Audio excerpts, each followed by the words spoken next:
说我靠墙啊，然后跟那个，好，大家这边，好，在中间，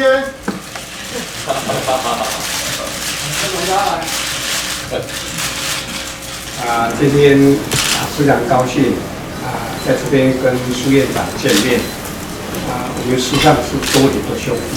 相识超过38年。我想苏院长他第2度上任就是组阁之后率领行政院所属戮力从公，绩效卓出。也可以说这个机会来，这个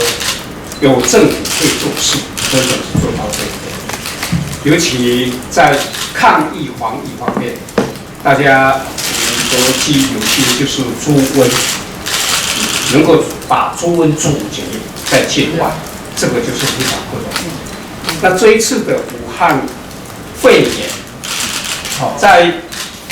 防疫方面、检测方面都做得非常的好。到现在可以说，不但国检赞赏，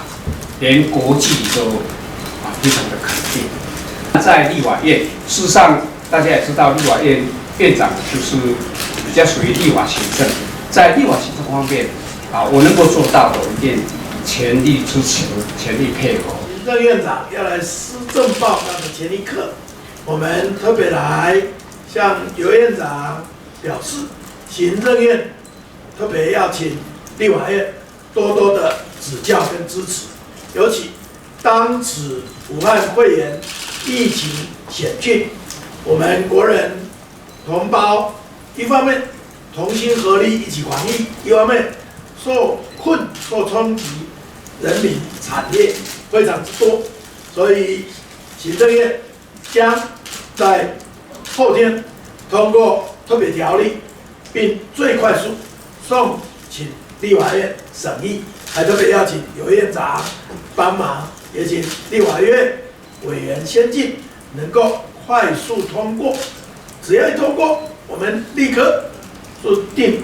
特别预算，再送请立法院审议，也期待能够快速